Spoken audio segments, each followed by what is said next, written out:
Por favor, peço então que confirmem a autorização para gravação. Estou gravando aqui no meu computador, depois eu compartilho com a PGE do Maranhão. Então, mais uma vez, reitero as boas-vindas e os agradecimentos ao professor Flávio Amaral Garcia por participar desse nosso curso do FONASSE sobre a nova Lei de Licitações e Contratos Administrativos. Passo a apresentação breve do professor ao doutor Flávio Amaral Garcia, é doutor em Direito Público pela Universidade de Coimbra, mestre em Direito Empresarial pela Universidade Cândido Mendes, especialista em regulação pela FGV do Rio de Janeiro, professor de Direito Administrativo na FGV do Rio de Janeiro e na EMERGE, professor da ESAP, Escola Superior da Advocacia Pública da PGE do Rio de Janeiro, procurador do Estado do Rio de Janeiro, advogado e árbitro. Além disso, um grande amigo, e assim como a professora Aline Almeida, que esteve aqui também lecionando nesse curso, grande parceiro do FONASSE e da Escola Superior da PGE do Paraná. Professor Flávio, muito obrigada mais uma vez por sua participação nesse curso, a palavra é sua. Boa tarde a todos, uma enorme honra, uma satisfação e principalmente um enorme prazer estar aqui a convite da minha querida amiga, professora e procuradora do Estado, Leila Coelho, a quem cumprimento todos os organizadores do evento, também cumprimento todos os participantes que estão aqui nessa quarta-feira de tarde para a gente partilhar algumas ideias sobre a nova lei.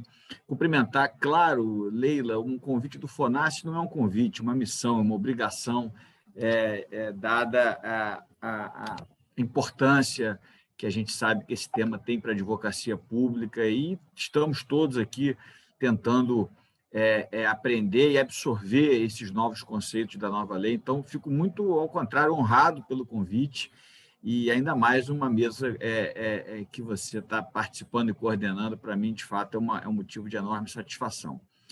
Você só esqueceu, Leila, de dizer no meu currículo, que eu agora preciso dizer que eu sou botafoguense, né? O Botafogo voltou para a primeira divisão, então acho que isso agora, antigamente eu estava um pouco escondido esse tema, agora eu já estou mais à vontade para falar da volta do meu time para a primeira divisão. Mas brincadeiras à parte, e cumprimentando a todos, a temática de hoje é duração, execução e fiscalização dos contratos. Eu vou me permitir compartilhar aqui rapidamente algumas telas e algumas ideias, e já avisando que essas telas ficarão disponíveis depois da minha apresentação. Toda vez que a gente vai tratar de algum tema, me parece fundamental contextualizar, né? E essa contextualização parte, antes de entrar diretamente na temática de duração, execução e fiscalização, compreender algumas premissas valorativas da Lei 14.133 no que diz respeito aos contratos administrativos. O primeiro ponto é que ela manteve aquela ideia de contrato administrativo que nós conhecemos de matriz francesa, com as assimetrias a favor da administração, ou seja, nós temos lá as prerrogativas de alteração unilateral do contrato, de fiscalização unilateral, de aplicação de sanção, enfim, muito quase que idênticas ao que diz a 8666. Portanto, não houve nesse aspecto uma mudança disruptiva, não obstante, eu já adiante aqui a minha posição de que nós temos espaço para repensar esse regime de exorbitância na forma como ele foi pensado, de matriz francesa, porque me parece que isso pode ser uma interpretação que vai favorecer o interesse público, mas esse não é um tema que eu vou tratar, é só explicando que me parece que realmente há espaço para que a gente repense se esse regime de cláusulas exorbitantes é tão aderente como fazíamos na interpretação da 8666. Mas, a despeito do regime não ter sido alterado, e acho que nesse ponto a lei talvez pudesse ter sido um pouco mais flexível em relação às cláusulas exorbitantes, o fato é que na medida em que a gente vai estudando, vai lendo, vai conversando sobre a nova lei, como eu disse aqui, estamos todos em processo de aprendizado, em processo de absorção dessa nova legislação, eu fico cada vez mais convencido que a lei avançou bastante em matéria de contratos e avançou na direção correta. Eu acho que nós temos inovações muito importantes em matéria de contratos administrativos, que, ao menos da minha parte, era objeto de muita crítica, porque todas as reformas legislativas brasileiras se concentravam mais na licitação, né? A licitação sempre foi a grande preocupação do legislador, a grande preocupação de nós, operadores, a gente acabava discutindo mais licitação do que contrato, quando o contrato, na verdade, é o que materializa o interesse público. Portanto, acho, e aqui acolhendo uma provocação, logo no início que a lei foi editada do professor Egon Bockmann Moreira, também querido amigo, em que ele propôs escrever um artigo sobre isso, que nós precisamos interpretar esta lei de modo prospectivo. E eu traduzo essa provocação do professor Egon como uma interpretação budista, tentando desapegar um pouco do passado, daquelas premissas que a gente normalmente está arraigado, isso que eu acho que é bastante importante.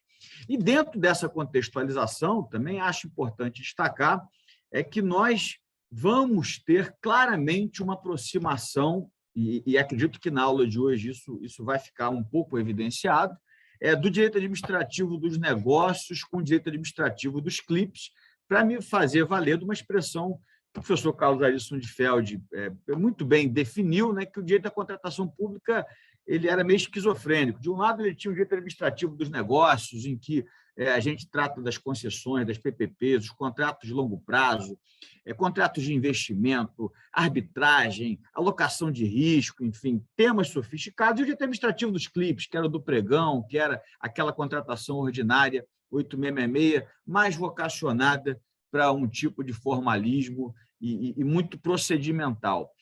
Eu acho que a nova lei, pessoal, e é claro que essa é a minha impressão, ela aproxima esses dois universos. E aí eu acho que nós vamos ter, faço a pergunta a vocês, mas eu acho que nós vamos ter uma nova gramática para o direito administrativo contratual, em que nós vamos trazer para o direito administrativo ordinário das contratações, aqueles que eram normalmente regidos pelo pregão e por contratos padronizados, nós vamos ter aqui temas que eram muito próprios do direito administrativo dos negócios e a duração dos contratos guarda direta relação com isso. E aqui, feita, Leila, essa primeira abordagem, ainda muito genérica e muito mais para contextualizar o que eu pretendo falar, e já entrando no tema que me foi proposto, vejam que a duração dos contratos foi um desses avanços a que eu me referia logo no início da nossa conversa. Primeiro, porque ele rompe com uma dualidade. Havia uma dualidade clara no sistema de contratação pública brasileiro, com prazos curtos da Lei 8666, todos devem se lembrar, até porque ela ainda está em vigor, que o prazo máximo de um contrato era 5 anos, né, a partir do artigo 57, inciso 2, prorrogável excepcionalmente por mais um ano, né? Então, assim, independente do tipo contratual, dos elementos econômicos do contrato, de amortização, quer dizer, o máximo que a lei admitia era 5 anos, e, de outro lado, a gente tinha a realidade contratual dos contratos de investimento, né? Dos contratos de PPP, de concessão, que naturalmente já admitiam, até porque é da essência desses contratos, prazos alongados que permitissem a amortização dos investimentos, né, que os particulares fazem nesses negócios. Então, vejam que nós tínhamos dois mundos muito claros e estanques, o mundo dos contratos de curto prazo e o mundo dos contratos de longo prazo. A Lei 14.133 inaugura um outro momento. Inaugura um momento em que nós vamos ter prazos intermédios, prazos que não são tão rígidos como na Lei 8666 e que pretendem guardar conexão com a racionalidade de cada tipo contratual, como eu pretendo falar nas próximas telas. Isso, a meu ver, é parte de uma correta percepção do legislador, e acredito eu influenciado pela doutrina, e nessas horas a gente fica feliz de quando vê a lei, que tudo aquilo que a doutrina administrativista brasileira também tem escrito, tem pensado, tem refletido, em alguma medida, a gente percebe que aquilo influencia o legislador. Claramente aquilo. E aí quem trabalha nesse meio, e isso não é só para quem escreve sobre direito administrativo, para nós, do operadores do direito, que trabalhamos com isso, a gente percebe que o nosso dia a dia, as nossas reflexões, as nossas preocupações, de alguma maneira, são absorvidas no debate legislativo, e essa questão do prazo, eu acho que isso aconteceu. Finalmente, o legislador percebeu que o prazo é um elemento econômico do contrato. O prazo é fundamental. O prazo de um contrato ele não é normalmente voluntarista, ele não pode ser definido, especialmente em contratos de investimento, a partir de decisões meramente políticas. Olha, quanto vai ser o prazo do contrato de concessão? Bota 25 anos aí, eu acho que é melhor 20. Não é assim. Isso está vinculado a estudos econômicos, está vinculado ao direito de outros operadores econômicos acessarem o mercado público. Portanto, eu acho que esta é uma primeira ideia que eu gostaria de passar para vocês. O prazo ele é finalmente percebido como um elemento econômico do contrato. A regra geral de ouro que a gente está acostumado em matéria de prazo não foi alterada, Ainda o artigo 105 da nova lei trata da disponibilidade, o prazo vinculado à disponibilidade de créditos orçamentários, como acontece no caput do artigo 27, e aqui eu sempre faço questão de lembrar que o direito administrativo não sobrevive sozinho no mundo dos contratos, ele está intercalado com o direito financeiro, ele interage com o direito da concorrência, com o direito constitucional, ou seja, nós não estamos isolados com outras disciplinas, evidentemente, o direito administrativo da contratação ele é multidisciplinar por natureza, e aqui isso fica muito claro quando a questão do prazo ela está vinculada à disponibilidade dos créditos orçamentários e, eventualmente, a previsão no plano plurianual quando ultrapassar um exercício financeiro. Mas aqui eu já gostaria de trazer um elemento novo desta discussão que tem no direito administrativo dos negócios, que é o fato de o aumento do prazo certamente vai atrair para o nosso dia a dia uma discussão sobre a incompletude dos contratos. E aqui eu vou rapidamente percorrer algumas ideias desse tema, que é um tema da análise econômica do direito, que fundamentalmente reconhece que, por melhor que seja o contrato, por melhor que nós da advocacia pública pensemos em fazer uma minuta padronizada, um contrato exauriente, com alocação de riscos, que possa esgotar todas as possibilidades, é evidente que a racionalidade limitada do ser humano, a assimetria informacional que nós temos em relação ao mercado, e, principalmente, os custos de transação, que seriam muito elevados se você tentar, numa minuta, esgotar todas as potencialidades, fazem com que os economistas reconheçam que os contratos, e aqui não vale para contrato público, tá, gente? Isso vale para a teoria geral dos contratos, os contratos, de um modo geral, os contratos enquanto uma operação jurídica que reveste uma operação econômica, que esses contratos são incompletos. Isso, no fundo, quer dizer que o contrato ele não será, possivelmente, capaz de resolver todas as vicissitudes, todos os problemas que surgirão ao longo da execução do contrato. Isso sempre ficou muito mais claro e é uma discussão que a gente já tem hoje nos contratos de longo prazo, mas que, na medida em que, Leila, esses contratos passam a ter um prazo maior, eu acho que essa discussão de incompletude do contrato certamente vai aparecer no dia a dia do nosso cotidiano, na nossa geometria do direito administrativo contratual. Bom, e o que quer dizer, Flávio, que esses contratos são incompletos?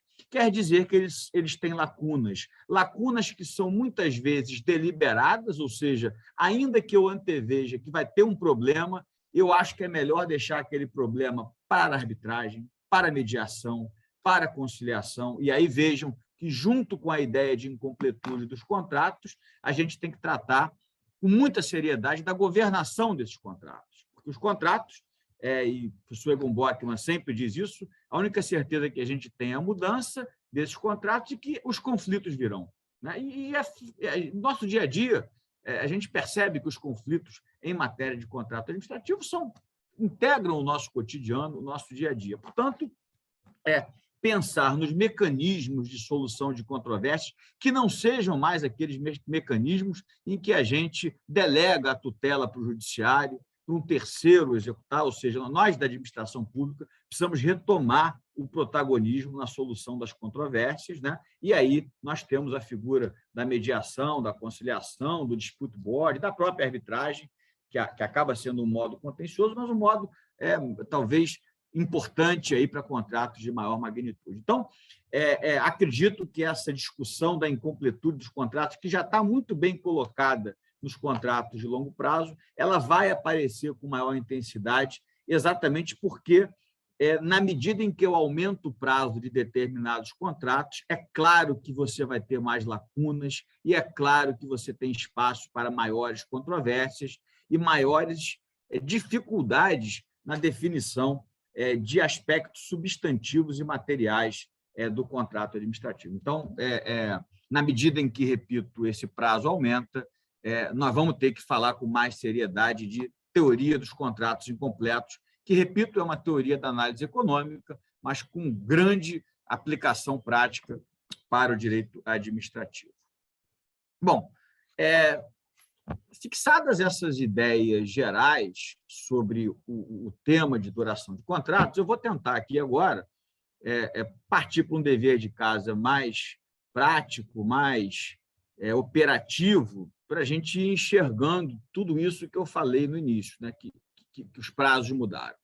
Então, vejam aqui alguma coisa que faz parte do nosso cotidiano, do nosso dia a dia, que é a questão dos serviços e fornecimentos contínuos, que agora eles vão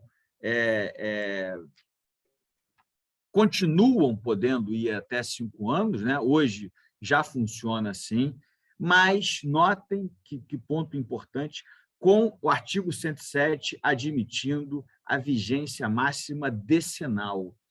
Gente, isso tem uma repercussão prática muito grande.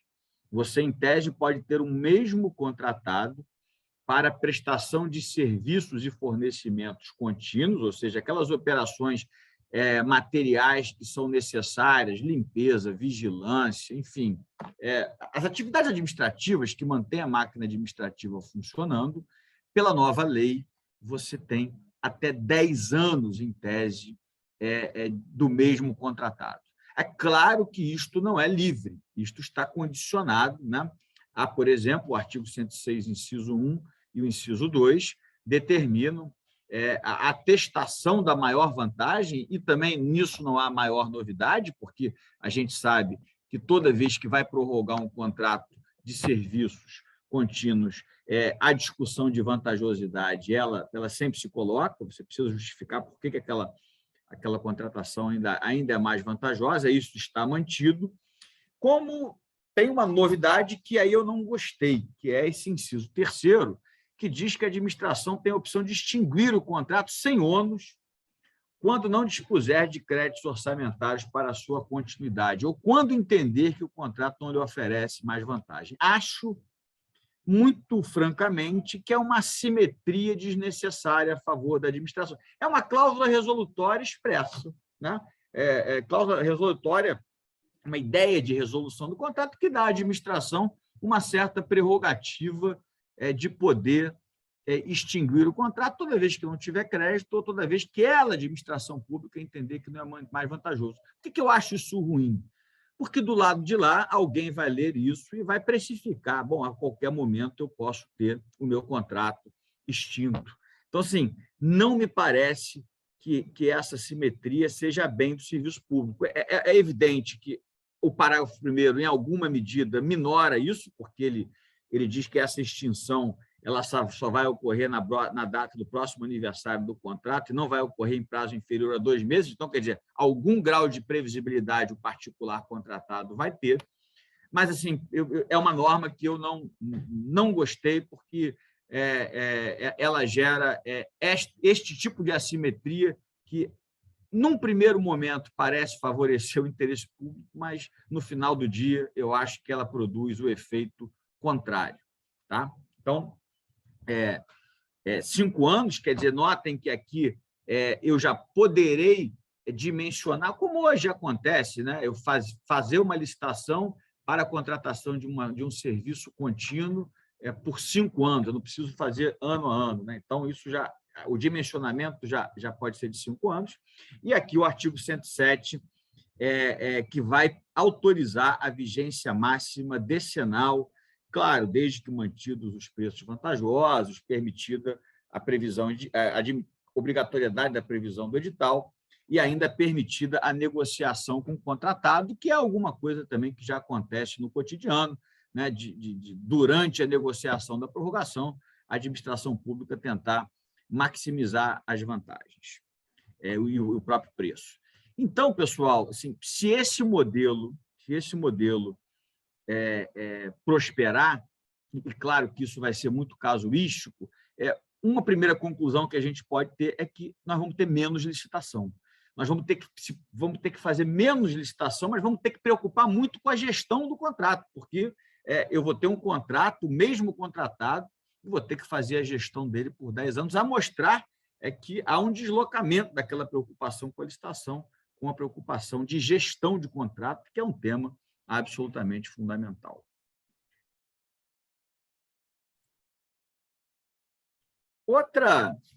Passando por uma outra mudança de duração de prazo, e na linha daquilo que eu havia dito, notem que alguns contratos especiais, e eu chamei de contratos especiais, previstos no artigo 108, poderão ter o prazo de até 10 anos. Gente, e aí o legislador andou muito bem, né? Ele usa sempre a expressão até.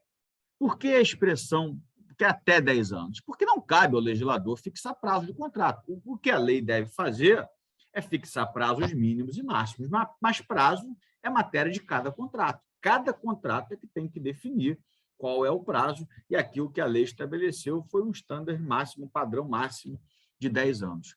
Para determinados tipos de contrato que escapam naturalmente daquele dia a dia que a gente está acostumado. Vejam aqui, bens e serviços produzidos no país, que envolvam alta complexidade técnica, materiais de uso de forças armadas, contratações na área de inovação, que é um tema fundamental para o crescimento do país, segurança nacional, transferência de tecnologia para produtos estratégicos do SUS, que é uma política pública brasileira que acontece principalmente por meio dos laboratórios públicos, né, que cada estado tem.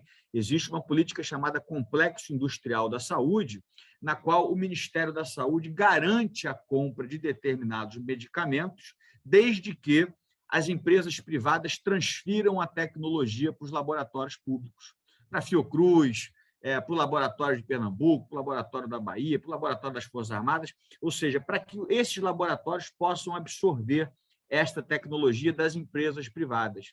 O objetivo disso é inovação, é fazer com que o Brasil, a balança comercial brasileira, tenha um grande problema, né, de importação de produtos das empresas multinacionais, e essa política é uma política que já está instalada há algum tempo, há pelo menos 10 anos, em que o Ministério da Saúde garante a compra de produtos estratégicos por meio da transferência de tecnologia para esses laboratórios públicos. Isso agora também vem alongado. O nome que se dá a essas parcerias é Parceria de Desenvolvimento Produtivo, PDP, né, que está em instruções normativas do Ministério da Saúde, mas é um tipo contratual bastante utilizado no setor de fármacos. Associação de pessoas com deficiências. Então, vejam que a lei estabeleceu para determinados contratos esse prazo de até 10 anos, lembrando que o prazo será efetivamente fixado em cada relação contratual. Assim como a lei resolveu um problema, que eu acho que era um problema comum a todos nós, da advocacia pública, que era o problema da administração pública enquanto usuária de um serviço oferecido em regime de monopólio. A administração pública como usuária de energia, administração pública como usuária de gás, ou seja, nós temos um monopólio, né? Normalmente são monopólios naturais, ou seja, estruturas de mercado que não comportam uma exploração em regime concorrencial e, normalmente, de serviços essenciais.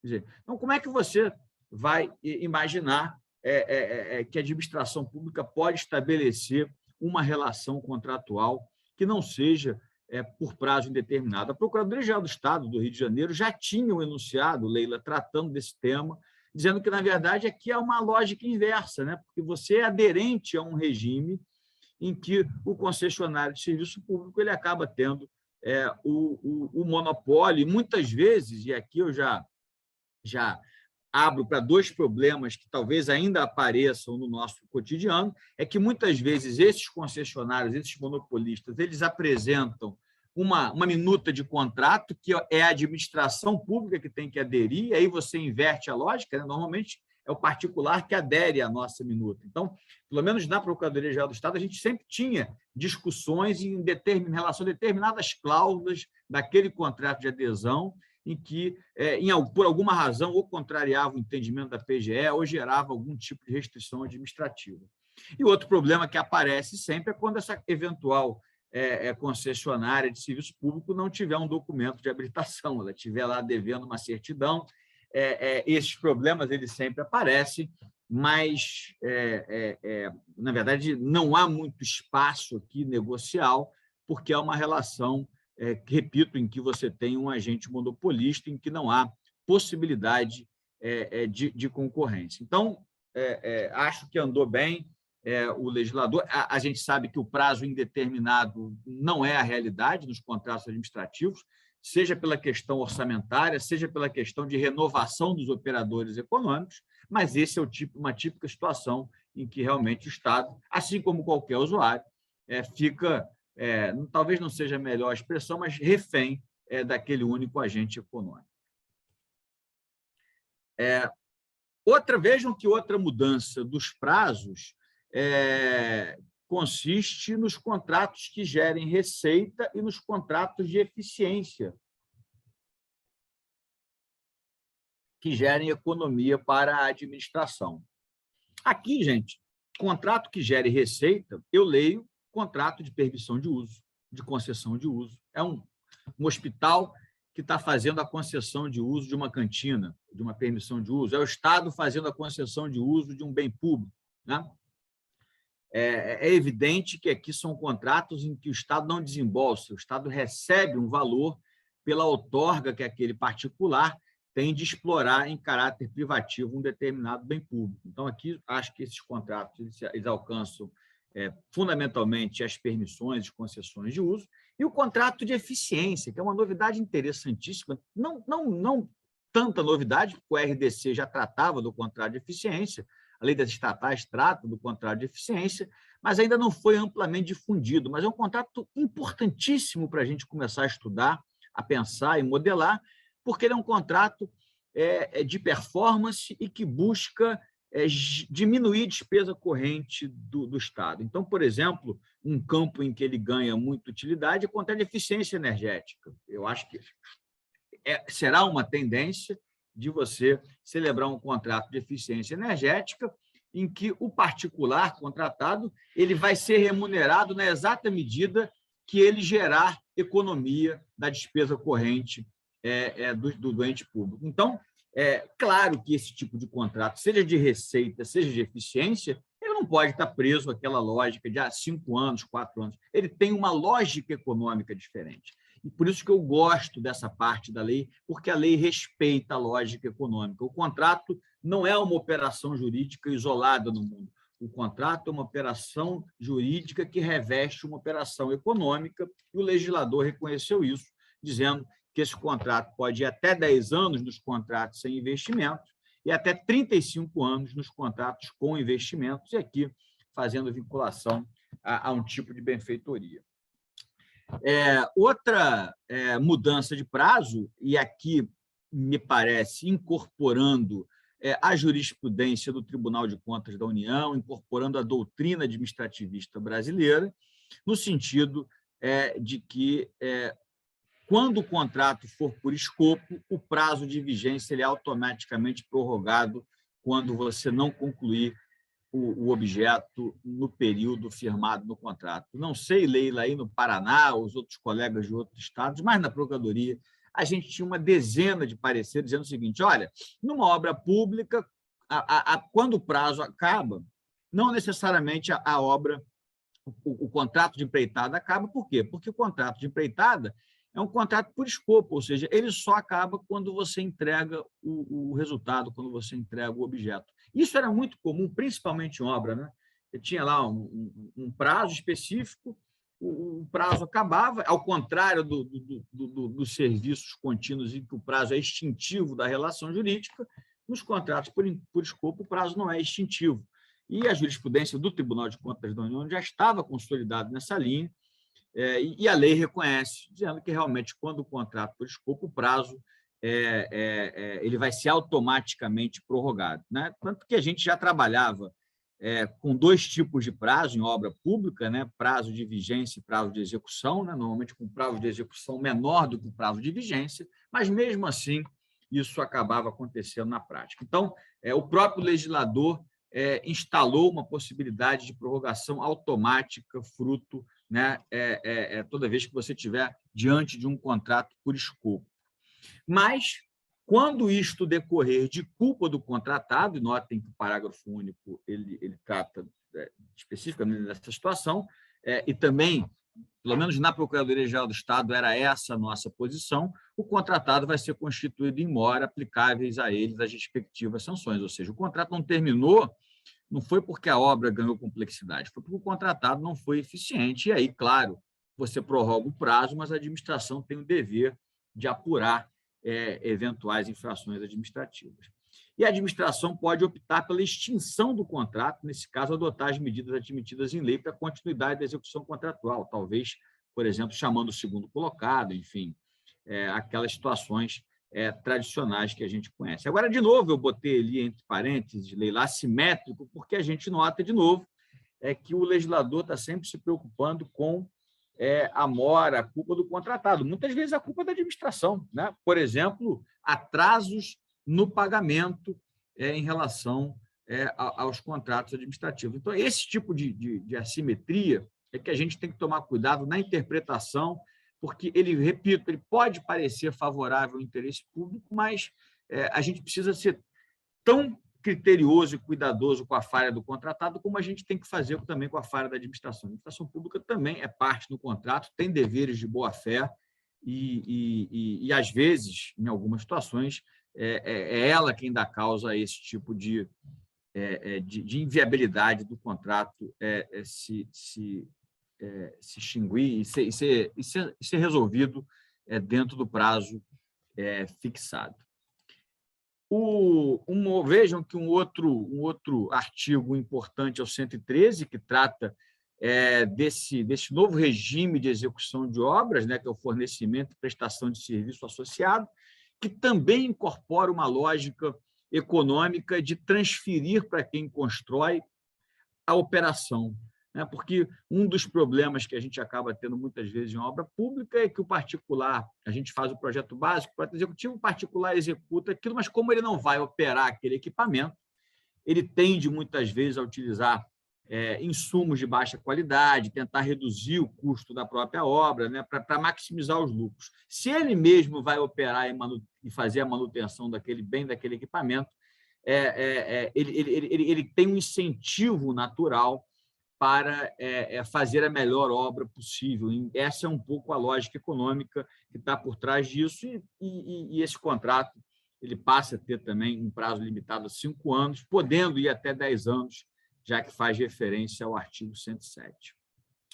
E aqui, pessoal, o artigo 114, que trata da operação continuada de sistemas estruturantes de tecnologia de informação, pode ter vigência máxima de 15 anos.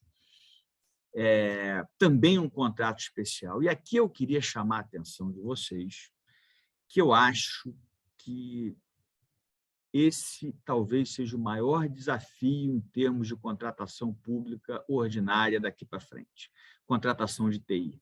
Nós já estamos vivendo tempos de governo digital, estamos vivendo os tempos em que a tecnologia de informação é absolutamente fundamental, é pressuposto de sobrevivência dos entes públicos, e é um mercado ainda muito distante da nossa realidade. É um mercado em que nós temos muita assimetria em relação ao que acontece no universo privado. assim, eu lembro que lá atrás, quando a gente discutia a obra pública, há 15, 20 anos atrás, existiam conceitos que a gente tinha dificuldade, né, de absorver. Hoje, a obra pública ela já faz parte um pouco do trabalho, do dia a dia do advogado público, jogo de planilhas, custo unitário, aquilo que antes era um pouco estranho, já tá no nosso dia a dia. As contratações de TI ainda não estão, pelo menos essa é a impressão que eu tenho. Ainda há muita dificuldade do operador do direito entender os distintos modelos de licenciamento de uso de software, de contratação de nuvem, que pode ser uma mudança fundamental em que você passa a contratar o serviço e não a licença de uso. Enfim, você tem uma série de desafios importantes em relação à TI, e eu gostaria de chamar a atenção aqui de vocês que esse talvez seja o tema do futuro aí para a gente começar a pensar com seriedade. E vejam que acho que também andou muito bem o legislador, porque muitas vezes a contratação de um sistema estruturante de TI, imagina um sistema estruturante para rodar folha de pagamento, talvez 5 anos ele não se baste, talvez você precise de mais tempo para amortizar. E imaginou a complexidade que é fazer uma licitação de TI dessa magnitude? Você leva 2 anos, 3 anos para fazer a licitação, aí terminou 5, você já está licitando de novo. Então, eu acho que é interessante alongar esses prazos. Repito, a lei não define, mas ela permite que vá até 15 anos de novo, reconhecendo que o prazo é um elemento econômico dos contratos.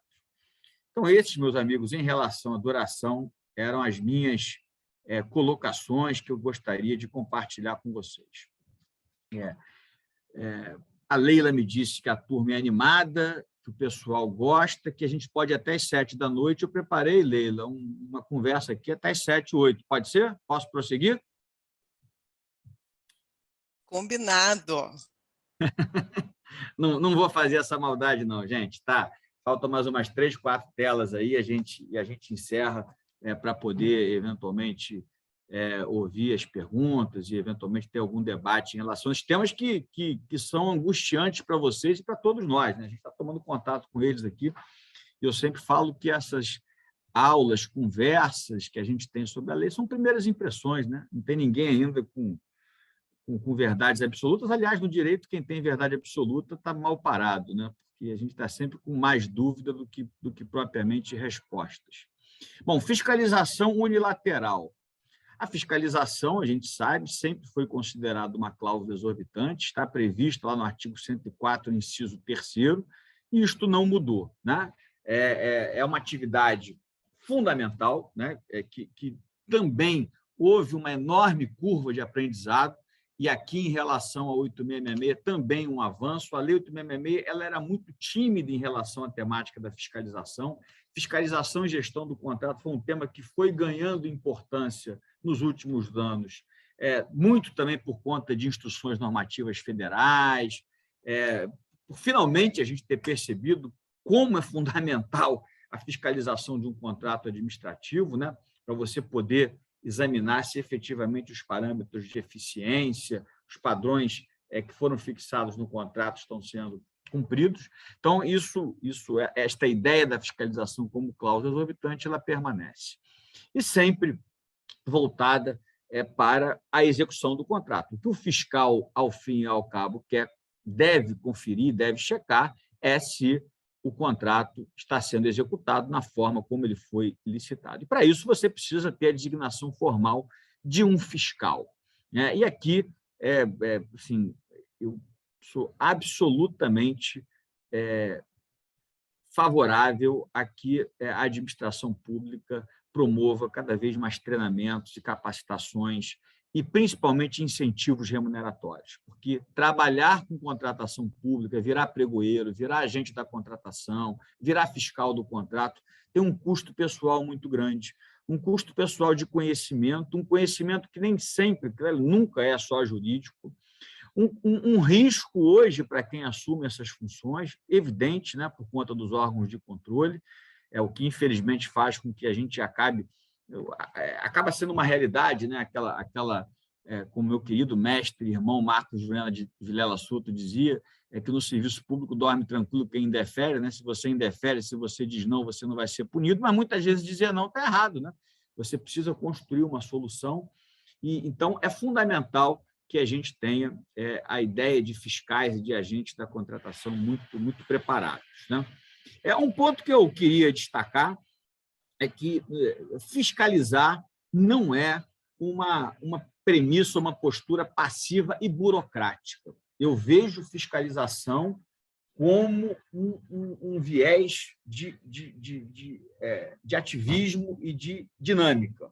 O fiscal ele não pode ser simplesmente um recebedor das informações, ele tem que conhecer o processo de contratação desde o início, ele tem que participar das decisões e saber exatamente o que ele está fiscalizando, e não ser um mero recebedor das informações, como também acho que não deve olhar o contratado como um adversário, como um inimigo, né? É um regime colaborativo, claro, o fiscal ele tem ali uma função muito importante, ele vai ter que ser o primeiro a avisar quando o contrato não está indo executando, mas isso sem sangue nos olhos, né? Acho que isso é um ponto importante, essa postura adversarial não faz bem nos contratos administrativos. Então, o objetivo dele é fazer com que esse contrato seja bem executado. E aqui, gente, eu faço uma pergunta que eu tenho me feito, talvez eu não tenha essa resposta ainda, mas que é uma pergunta importante para nós, principalmente dos estados e municípios, que é saber se todas as normas que tratam de fiscalização da 14.133 são normas gerais, porque a lei é bastante detalhista, que tem que ser servidor, que ocupe cargo efetivo, enfim, tem um núcleo de fiscalização que, a mim parece, numa primeira impressão, que ele é mais federal do que propriamente norma geral. O que eu quero dizer com isso? Eu quero dizer que estados e municípios talvez tenham um espaço de regulamentação adequando a sua realidade de fiscalização de contratos administrativos. Como é que o Estado do Rio de Janeiro, como é que o Estado do Paraná, como é que o Estado do Maranhão, da Bahia, enxergam e operacionalizam a fiscalização dos contratos. Eu acho que aqui há um espaço de autonomia federativa para que a gente possa, eventualmente, avaliar se tudo aquilo que a Lei 14.133 diz que é norma geral, efetivamente é. Claro que eu não tenho uma resposta para essa pergunta, faço a provocação para vocês e acho que isso talvez vai surgir no momento em que a gente for regulamentando a lei e vendo se algumas regras que estão nela de fiscalização, por exemplo, fazem sentido para um ente público ou são factíveis de serem cumpridas, porque a lei, uma lei pensada para a realidade federal, nem sempre ela pode coincidir com a realidade de estados e municípios. Algumas notas sobre a fiscalização unilateral dos contratos. Primeiro, que notem que isso é curioso, né? Um certo paradoxo, porque a Lei 14.133 é uma lei profundamente analítica e exaustiva. Ela é uma lei que propõe, são 194 artigos, né? Não é fácil você ler essa lei, ela é com vários parágrafos e incisos, enfim, ela é trabalhosa, né? E mesmo assim, mesmo tendo esse viés analítico, ela, em várias situações, ela diz, o regulamento vai decidir. Então, nós vamos ter muito espaço regulamentar e a fiscalização é um deles. O artigo 92, inciso 18, que trata das cláusulas necessárias, ele cria lá uma espécie de deslegalização, ou seja, ele reconhece que é impossível a lei disciplinar e tratar de todos os temas afetos à fiscalização, e aqui, Leila, que eu acredito que talvez tenha um espaço para que estados e municípios possam tratar dessa temática. Aqui no estado do Rio de Janeiro, a gente tem um decreto já de fiscalização e gestão de contrato, até um decreto que foi minutado pela Aline, a professora Aline, que esteve aqui falando com vocês. A Aline foi a pessoa que pensou nesse decreto, depois esse decreto foi sendo aperfeiçoado, mas adaptando um pouco a essa realidade da fiscalização e da gestão. Então, assim, é importante que vocês saibam que a lei não esgota o tema de fiscalização. É, outra novidade importante da nova lei é que ela trata de fiscalização do contrato lá no início, no artigo 18, na fase preparatória, quando fala da necessidade de capacitação de gestores e fiscais, porque é exatamente isso. Diferente você jogar um fiscal do contrato no D0. Quer dizer, esse fiscal do contrato, em algum momento, ele tem que ter participado, ele tem que saber o que está acontecendo, quais foram as questões principais que movimentaram, né, as decisões políticas, técnicas, econômicas, para que ele possa exercer bem a sua função. Então, achei muito interessante, porque faz esse link com a fase preparatória, né? Aplica-se aqui na fiscalização unilateral, evidentemente, o princípio da segregação das funções, que agora é um princípio, né? Segregação das funções já era uma diretriz de controle interno, né? Do Tribunal de Contas da União, que basicamente diz que você, no processo de contratação pública, deve segregar as funções, evitando que o mesmo agente que julgue a licitação seja o mesmo que fiscaliza, porque isso realmente minora riscos, né? Inclusive, é bom do ponto de vista de governança e até de compliance. Mas, vida como ela é, vida real, né? Você falar disso numa realidade federal, até em realidades estaduais, é possível, é factível. Em determinados, talvez, municípios, vai ser difícil falar em segregação de função, né? O sujeito que bate o córner é o mesmo que cabeceia, né? Ele faz de tudo, né? Então, assim, é uma diretriz, e aqui talvez importante, com a qual eu concordo, mas que talvez tenha que ter algum tipo de adaptação à realidade dos órgãos e de cada ente. O fiscal, o artigo 117, menciona a possibilidade de ser mais de um, né? O que é bom, né? O fiscal é uma pessoa muito importante no contrato, principalmente em obra pública, né, gente? Um fiscal capturado, né, numa obra pública, isso gera um dano enorme. Então, a ideia de comissão, ela é de órgão colegiado, ela é muito positiva, acho eu, pelo menos para contratos de maior expressão, né? Então, aqui, por exemplo, eu acho que o ente federativo tem condição de dizer, olha, contratos acima de determinado valor não é um fiscal só, é uma comissão, né? E você criar os requisitos para isso à luz da sua realidade, né? Esse dever, esse fiscal, o que ele faz, basicamente, tudo que ele faz, ele tem que anotar em registro próprio, né? Ele tem um dever contínuo de informação, um dever contínuo de se reportar, né, ao que está acontecendo e se reportar aos superiores, para que, eventualmente, quando a decisão ultrapassar o seu âmbito de competência, e a questão das competências é muito importante, o fiscal precisa saber até onde vai a competência dele e até onde começa a competência do gestor, que tem, evidentemente, uma visão mais ampliada do contrato. E essas competências precisam estar definidas no contrato, nos regulamentos, sob pena da gente criar aquela ideia de que a ignorância liberta e o caos, tanto quanto melhor, favorece a você identificar competências. Competência é um tema muito importante em matéria de administração pública, você precisa saber o que você faz até o limite da sua responsabilidade.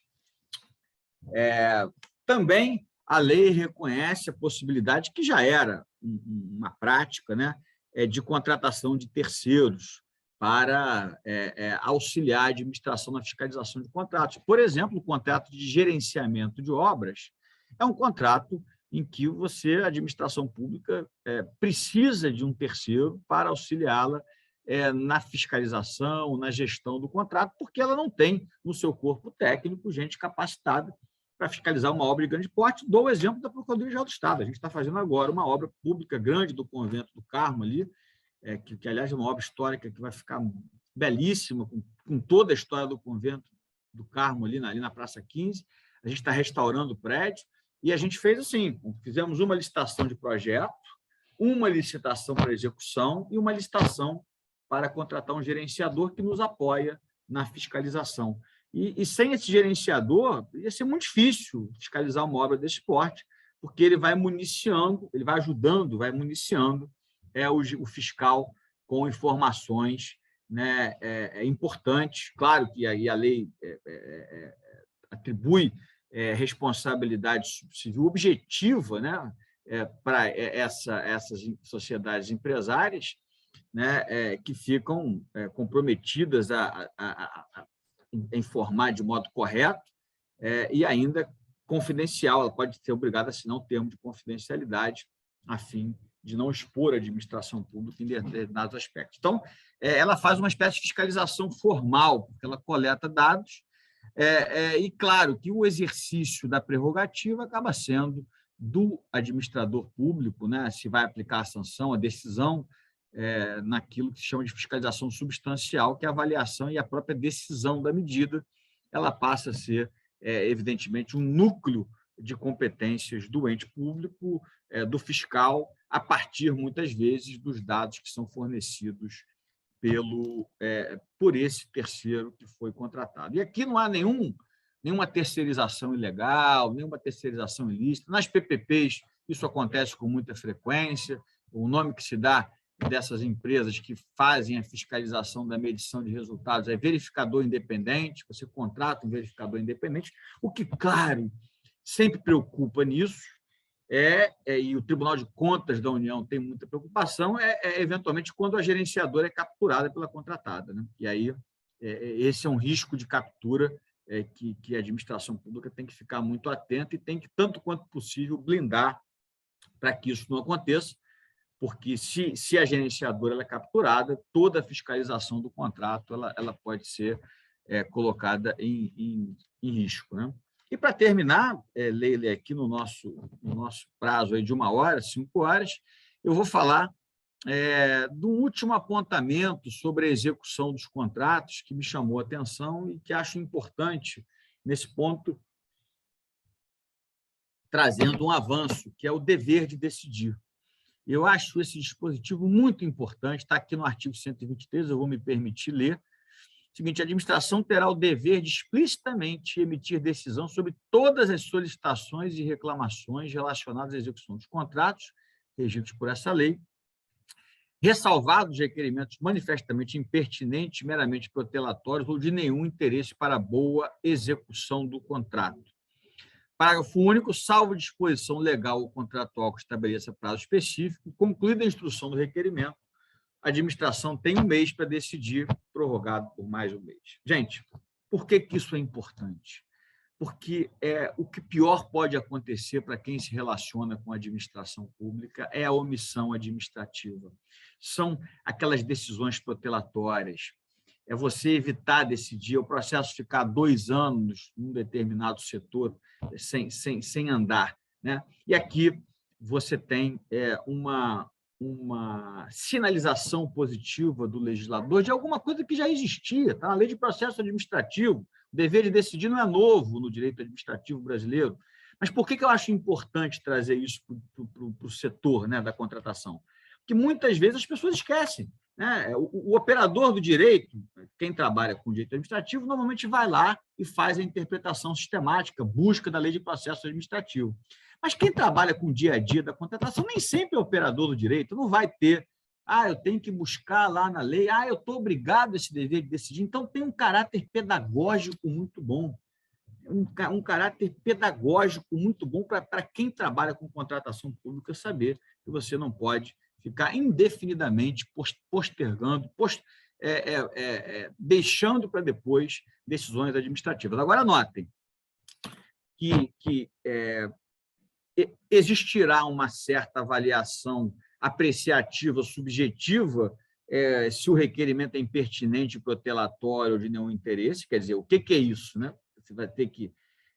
Também não dá para a administração chegar e dizer, é impertinente, vai ter que justificar. Tem um ônus argumentativo de motivar por que é que aquele requerimento é impertinente, meramente protelatório. E, na medida que você tem que motivar, claro, que, eventualmente, o particular pode entender que aquele motivo não é razoável, até judicializar a partir dos motivos que foram apresentados. Mas é evidente que você não pode ser sintético e dizer, olha, não, é impertinente, é protelatório, vai precisar fazer a conexão com o substrato fático, né, a demonstrar isso. Notem que há um espaço para regulação contratual, salvo a cláusula do contrato pode, eventualmente, dizer que esse prazo é de 60 dias, enfim, a lei não esgotou o tema, admitindo também que a legislação setorial possa fazer. E notem que não é 30 dias do requerimento, é 30 dias da instrução do requerimento. Ou seja, você pode ter um requerimento, e esse requerimento é uma fase probatória, em que você vai pedir do particular que ele comprove que apresente documentos, ao final dessa fase instrutória, que também não pode ser uma desculpa para a administração ficar postergando a fase instrutória para só então iniciar o prazo. E junto a esse artigo 193 tem também, notem como o legislador se preocupou com isso, o artigo 92, que trata das cláusulas necessárias, que também diz que o contrato deve estabelecer um prazo para a resposta ao pedido de repactuação de preços e aos pedidos de reequilíbrio econômico-financeiro, quando for o caso. Ou seja, gente, reequilíbrio econômico-financeiro é o cerne, né, de um contrato administrativo. Se o contratado pleiteia um reequilíbrio, a administração pública pode até vir, eventualmente, a indeferir, apresentando suas razões, mas não pode não examinar, não apreciar, porque isso gera uma omissão administrativa que pode ser até corrigida pela via do mandado de segurança, em que o juiz não vai se substituir à administração, mas o sujeito pode ir ao judiciário, via mandado de segurança, pedir uma ordem mandamental para obrigar a administração pública a decidir efetivamente, né? Para que ele possa, enfim, seguir a vida. Leila, eram essas as minhas ponderações, colocações aí sobre duração, execução e fiscalização do contrato, reiterando os meus sinceros agradecimentos aí por ter sido lembrado de participar aqui desse evento, nesse momento tão importante, que é o momento que a gente está aprendendo junto sobre a nova lei, e pedir desculpas pelo adiamento, né, de novo, aqui em público. Eu realmente, na segunda-feira, tinha um compromisso do concurso da PGE que não foi viável estar aqui, por isso que a gente teve que transferir para hoje. Flávio, imagine, os agradecimentos são nossos, né? E ficamos muito honrados de ter a tua participação, a tua fala. Nós conhecemos não só a tua competência, a tua formação, mas também a tua experiência na PGE do Rio de Janeiro. E vocês devem ter percebido na fala do professor Flávio que ele tem uma experiência muito grande com contratação pública também, e eu acho que da sua fala, inclusive, falou algo que para mim é bastante marcante, acho que marcante em relação à lei, é esse tema do direito administrativo dos negócios que você fala, né? Que a gente tem que, na verdade, mudar um pouco a nossa visão também em termos de contratação pública, embora tenha sido mantido, e na nova lei tenha sido mantido esse viés original, digamos assim, né, de direito administrativo, baseado no direito administrativo francês. Há várias alterações, e a necessidade de várias alterações de enfoque da gente mesmo, de visão diferente agora de como encarar as contratações e de buscar soluções. Em vários temas você fala, inclusive, dessa não oposição, né, de tratar os contratantes como parceiros, né, e tirar essa visão adversarial, e na verdade não só na solução, na consensualidade, mas na parceria mesmo, na execução, na fiscalização dos contratos, da execução dos contratos. Então, eu acho bastante pertinente essa nossa reflexão, como a gente comentou no início da aula de hoje. Nós estamos nesse primeiro momento, nesse nosso primeiro curso aqui do FONASSE, a gente ainda conhecendo a nova lei, veja como tem vários temas relevantes em relação a essa questão da contratação. Um outro tópico também que você trouxe, que me desperta bastante interesse, essa questão dos contratos incompletos, né? Porque a gente falava muito mais de contratos incompletos quando pensava em contratos, principalmente de concessões a longo prazo, né? De concessões de rodovias, enfim, contratos que a gente já originalmente pensa que duram 20, 30 anos, né? Mas agora a lei também prevê outras circunstâncias, né? E faz com que nós, advogados públicos, também tenhamos que refletir sobre as consequências dessas previsões contratuais, desde os prazos, as consequências dos prazos de inexecução e assim por diante. Então, achei bastante relevante essas tuas observações sobre as mudanças, os impactos dessas mudanças, os desafios que nós temos de reflexão agora, daqui para frente, né, em relação a esses dispositivos que tem.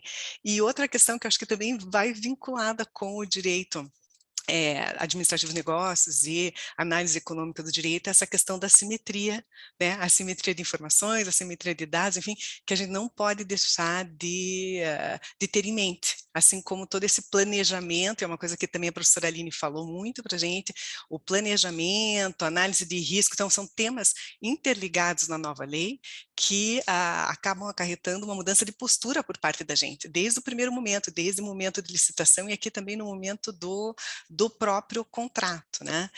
E o outro tópico que você trouxe, que para a gente também tem sido alvo de bastante reflexão, é essa questão da fiscalização e da capacitação dos servidores em geral, para atuar na fiscalização, na gestão, enfim, toda essa questão da segregação de funções, que o exemplo, né, você trouxe justamente a questão dos municípios, a dificuldade dos municípios, mas eu acho que mesmo nos estados, né, em algumas secretarias, em alguns órgãos, é mais viável, você tem um grupo maior de servidores e de servidores capacitados ou que possam ser capacitados para atuar.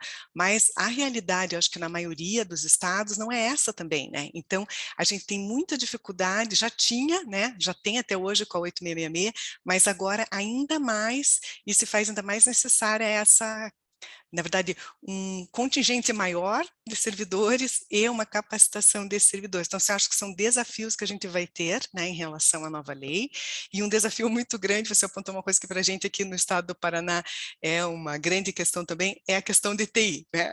A gente, na verdade, essa é uma preocupação, acho que de todas as procuradorias, nas conversas que a gente tem com outros estados, esse governo digital, e nós, na verdade, somos da área jurídica, né? Então, todas essas dificuldades para as advocacias públicas e adaptação das próprias advocacias públicas, né? Não só do Estado, mas a própria advocacia pública em relação a esses contratos de TI e o que vem pela frente, né?